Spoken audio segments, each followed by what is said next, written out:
नृत्य का अभ्यास हो रहा है भांजी उत्तरा।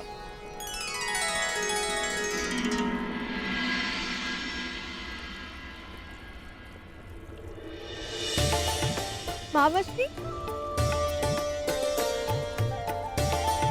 आप मेरे लिए उपहार लाए? अवश्य। अपनी प्रिय भांजी के लिए भला उपहार लाना मैं कैसे भूल सकता हूं।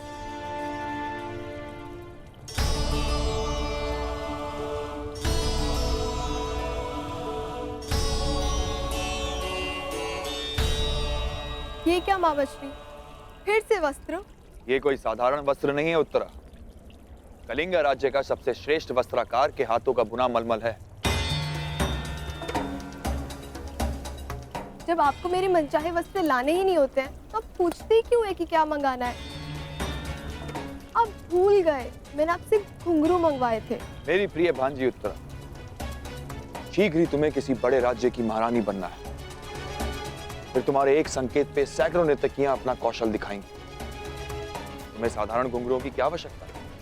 होने वाली महारानी हो, अपने वस्त्र आभूषण पर ध्यान देना चाहिए। इस नृत्य और वादन में क्या रखा है, इसका कोई लाभ नहीं। क्षमा चाहती हूँ सेनापति महोदय, परंतु संगीत साधना शस्त्र साधना से कम नहीं होती। वस्त्र आभूषण शरीर सजाते हैं, परंतु संगीत मन को संतोष का आभूषण देता है। शस्त्रों से किसी राज्य को तो जीता जा सकता है, परंतु संगीत मन को जीतने का माध्यम है। यदि तुम उत्तरा की शिक्षिका ना होती ब्रनला, तो मेरे समक्ष मुख खोलने का दंड मृत्यु होता। तुम्हें किन्नर हो, तुम्हें क्या भान की राज स्त्रियों का आचरण क्या होना चाहिए और राजपुरुषों का पौरुष क्या मांग रखता है। तुम तो ना पूर्ण पुरुष हो ना पूर्ण स्त्री। जाओ अपनी वीणा संभालो।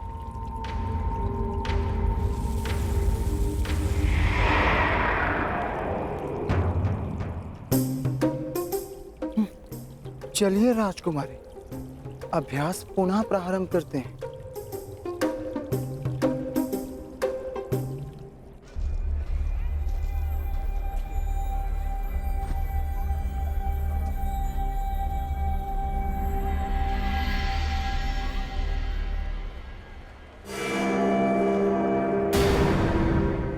दुर्योधन, कहीं से हमारे यहाँ होने का आह्वान तो नहीं हो गया?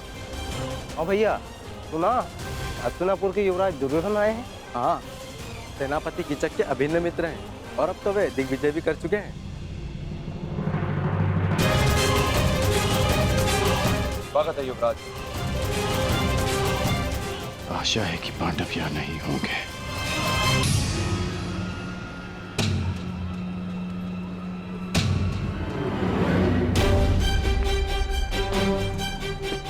मुझे बाकियों को भी जाकर सावधान करना होगा। कदाचित दुर्योधन को सूचना मिल चुकी है कि हम यहाँ पर हैं। राजमहल की ओर बढ़ रहे हैं, अर्थात भ्राता युधिष्ठिर संकट में है। सर्वप्रथम मुझे उन्हें जाकर सावधान करना होगा।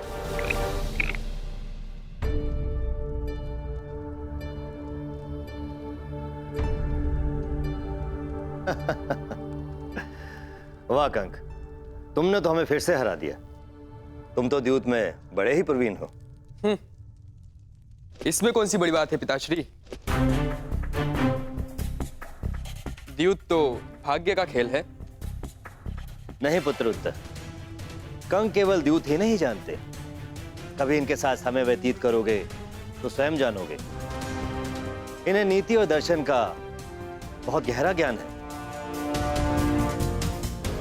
कंक, कभी कभी राजकुमार उत्तर को भी तनिक ज्ञान दिया करो। मुझे उसकी कोई आवश्यकता नहीं, और वैसे भी राजकुमारों के लिए शस्त्र ज्ञान अधिक होता है, और जो कि मुझे मेरे मामा श्री कीचक भली भांति सिखा रहे हैं। आप जानते हैं कंक महोदय, मेरे मामा श्री युद्ध में अपराजय है। उनकी तुलना महाबली भीष्म, बलराम और महाबलशाली भीम से की जाती है। देखना, मैं भी एक दिन उन्हीं की तरह बलशाली बनूंगा। नहीं राजकुमार उत्तर, एक महान राजा बनने के लिए बल से अधिक नीति और न्याय का ज्ञान होना अति आवश्यक है। प्रजा को कैसे सुखी रखना है, ऐसी भावना अधिक आवश्यक है। परंतु पिताश्री, बिना बल के प्रजा की रक्षा कैसे की जा सकती है? प्रणिपात महाराज, कुमार के धनुर्अभ्यास का समय हो गया है।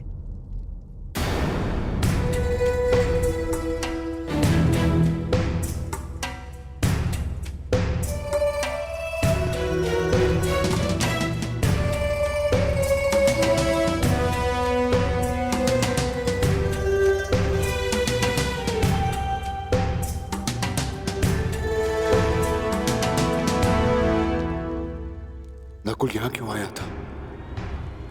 अवश्य कि वो कुछ विशेष बात करना चाहता है। मुझे उत्तर को लेकर बहुत चिंता है कंक।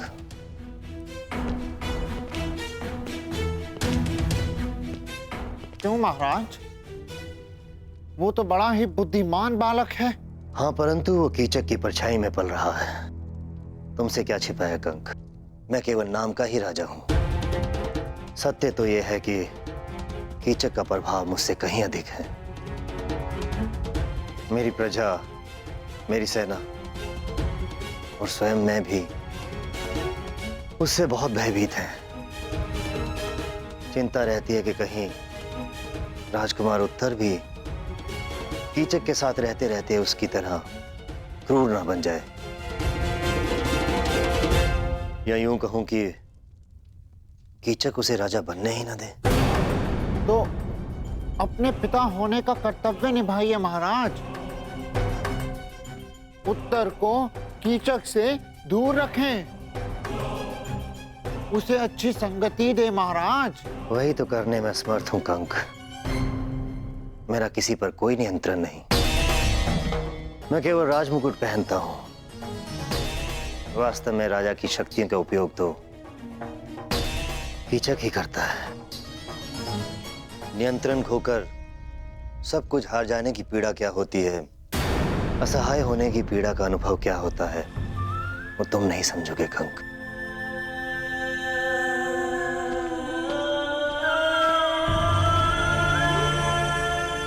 जी महाराज।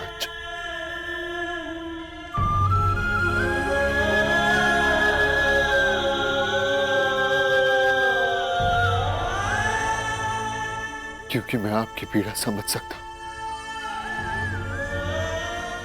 युद्ध में हारने का, असहाय होकर सब कुछ खो देने का अनुभव है मुझे। सायरंदरी, आज तक कितनी ही सेविकाएं आई हमारे पास, परंतु किसी में भी तुम्हारे जैसा कौशल नहीं। रूप सज्जा हो या केश विन्यास, तुमसे श्रेष्ठ कोई भी नहीं।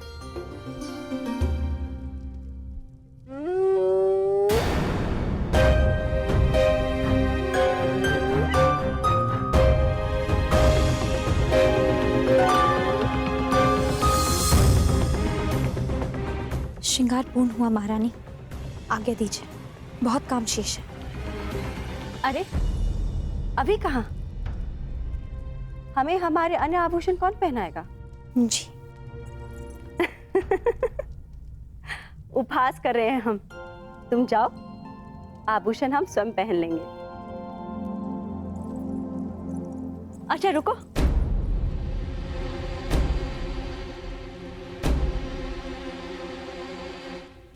एक बात बताओ। हम कब से तुमसे एक प्रश्न पूछना चाह रहे थे।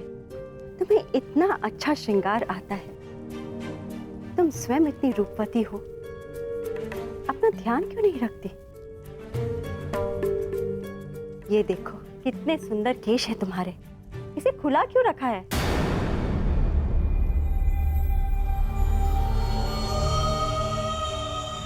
मेरे खुले केश आप पांचों को मेरे अपमान का स्मरण दिलाते रहेंगे। क्योंकि मेरे खुले केश किसी प्रतिज्ञा से बंधे हैं महारानी।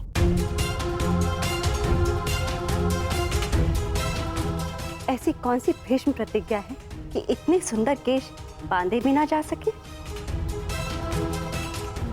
महारानी की जय हो। सेनापति कीचक पधार रहे हैं। कीचक हमारा भाई, वाह, एक और विजय कर आया। हमें शीघ्र ही तैयार होना पड़ेगा। एकांत, मैं तुमसे श्रेष्ठ हूँ? नहीं, मैं हूँ। तुम्हें वीणा बजाने और नृत्य के अतिरिक्त आता ही क्या है? राजकुल के सदस्यों को युद्ध ज्ञान होना अधिक आवश्यक है। हाँ, बड़ा आया योद्धा। तुम्हें ठीक से तलवार पकड़नी तो आती नहीं है। अच्छा, मुझे सब आता है। चलो, कौन श्रेष्ठ है इसका निर्णय इस प्रदा से हो जाए। मेरे साथ अश्वरोहण की चुनौती स्वीकार करती हो? हाँ हाँ, चलो। तुम्हें दिखा भी दूंगी कि मुझे वीणा बजाने के अतिरिक्त बहुत कुछ आता है। सावधान रहिएगा राजकुमारी। हाँ।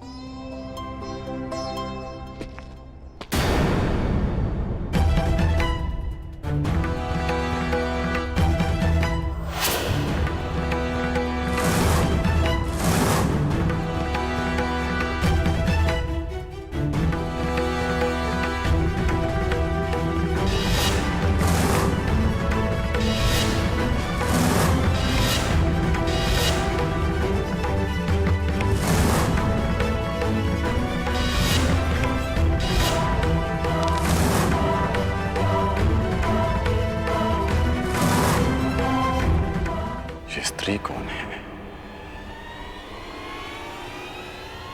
इसके हाव भाव क्यों मुझे किसी का स्मरण करा रहे हैं,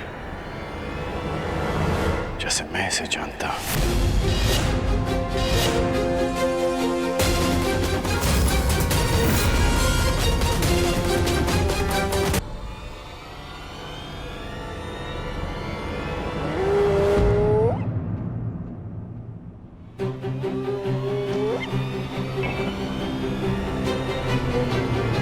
कर्ण,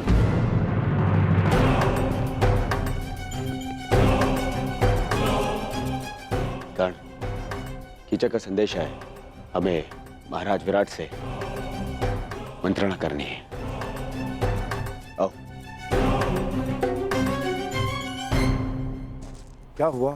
संकट का संदेश क्यों भेजा? संकट नहीं भ्राताश्री, महासंकट। किस महासंकट की बात कर रहे हो अनुज? दुर्योधन गंधार राज और कर्ण के साथ विराटनगर पहुंच चुका है और सुना है कि सेनापति कीचक भी उनका मित्र है। वो अवश्य हमारी खोज में आया होगा। हम ऐसा नहीं होने दे सकते। 13 वर्ष पूर्व होने में 2 महाशेष है। किसी भी परिस्थिति में हमें हमारी पहचान छिपानी होगी। इसलिए मैंने आप सबको संकट का संदेश भेजा था। पांचाली कहाँ है? उसे संकेत भेजा?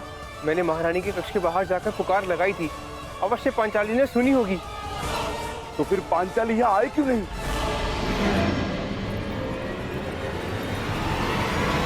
सरेंद्री, राज्यसभा में कुछ अतिथि आए हैं। उनके स्वागत के लिए पात्र वहाँ रखवाने हैं। क्षमा करना, मुझे कुछ विशेष कार्य से जाना है। सहायता करो ना सरेंद्री। अचानक से वो लोग आ गए और दास कम पड़ गए हैं। बड़ा ही आभार होगा। परंतु वो व्रता से ये राज्यसभा में ले जाओ। मैं अभी आती हूँ। चलो चलो, जल्दी करो, महाराज रुष्ट हो जाएंगे। चलो। पांचाली इस समय महारानी की सेवा में, हो सकता है उसे यहाँ आने का अवसर ना मिला हो। यही तो चिंता है ज्येष्ठ, कि पांचाली महारानी की सेवा में है। यदि पांचाली को महारानी ने बुलाया तो उसे राज्यसभा में जाना होगा। ठीक कहा तुमने अनुज, बिल्कुल ठीक कहा। पांचाली को दुर्योधन की दृष्टि से बचाए रखना अत्यंत आवश्यक है। ये मेरा उत्तरदायित्व है कि मैं पांचाली को राज्यसभा के समीप न आने दूं। अर्थात आपको दुर्योधन के समीप रहना होगा भ्राता। हाँ, पांचाली को पहचाने जाने से बचाना है तो मुझे ये जुआ अवश्य खेलना होगा। हम पांचों में से मैं ही हूं जो विराट राज के निकट जा सकता है। महाराज, हस्तिनापुर के युवराज ऐसे ही नहीं बन गए हमारे मित्र दुर्योधन। बड़ा बल है इनकी गदा में। विराटनगर का सौभाग्य है कि ये हमारे यहाँ अतिथि बनकर आए। अरे बस मित्र, आवश्यकता से कुछ अधिक ही प्रशंसा कर रहे हो मेरी मित्र, परम मित्र।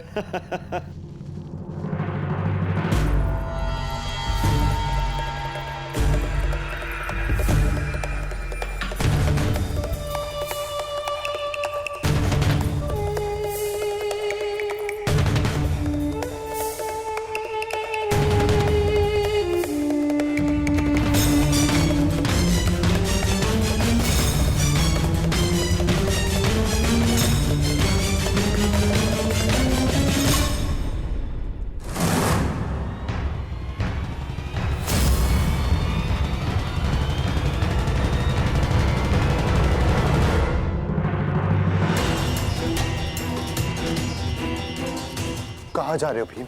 राज्यसभा में आपके साथ ज्येष्ठ। नहीं भीम, तुम सदा अति चिंतित और अति उत्साही हो जाते हो और ये दोनों ही अवस्था हमारे लिए घातक है। यदि पांचाली राज्यसभा में तो उसकी सुरक्षा का उत्तरदायित्व मेरा है भीम। तुम बस सतर्क रहो, जाओ जाकर रसोई घर में मेरे लौटने की प्रतीक्षा कर, मैं वहां पर पहुंचता हूं। बस सावधान रहना, सावधान। ज्येष्ठ, सदा प्रतीक्षा ही तो करता रहा हूं मैं। हस्तिनापुर की राज्यसभा में आपके विजय की प्रतीक्षा करता रहा। परिणाम क्या निकला आप स्वयं जानते हैं। मैं अपनी भूल स्वीकारता हूं भीम, परंतु कभी कभी आक्रामक होने के स्थान पर पीछे हट जाना ही श्रेयस्कर होता है भीम। हस्तिनापुर की राज्यसभा में जो कुछ हुआ उसके प्रतिकार के लिए लगभग 13 वर्ष हमने कष्ट सहे हैं भीम, और पांचाली ने भी। यदि तुम इस समय दुर्योधन के समक्ष प्रस्तुत हुए तो हमारी 13 वर्षों की तपस्या भंग हो जाएगी भीम। हमने प्रतिज्ञा ली, हमें हमारी प्रतिज्ञा पूर्ण करनी है। तुम चिंता मत करो, मैं सब कुछ संभाल लूंगा भीम। मुझे आप पर विश्वास है ज्येष्ठ, मैं अवश्य प्रतीक्षा करूंगा, परंतु इस बार मैं शांत नहीं रहूंगा। यदि दुर्योधन ने कोई भी कुचक्र रचा तो शपथ है अपनी प्रतिज्ञा की, भीम प्रस्तुत होगा, चाहे फिर से 12 वर्ष का वनवास क्यों न भुगतना पड़े।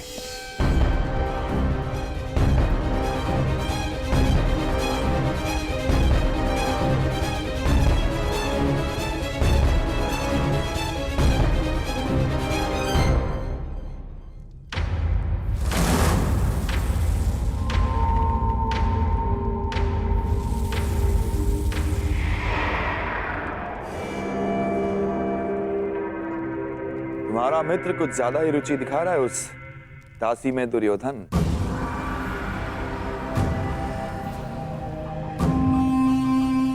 यदि ऐसा है तो युवराज के लिए इससे अधिक प्रसन्नता की बात क्या हो सकती है सेनापति कीचक। और वैसे भी अंगराज कर्ण अपने वचन के साथ साथ किसी व्यसन में भी रुचि रख रहे हैं। अच्छा है, आपका अतिथि है, आनंद करने दीजिए। परंतु विराटनगर में आनंद पर अतिथि से पूर्व आतिथ्य का अधिकार होता है। हाँ, कीचक का अधिकार होता है।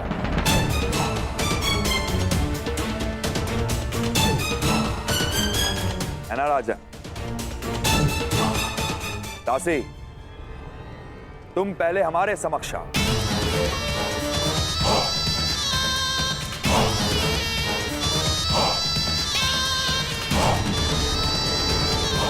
युवराज, दासी, पहले हमारे पांव धो। सुना नहीं दासी? सेनापति कीचक पुकार रहे हैं।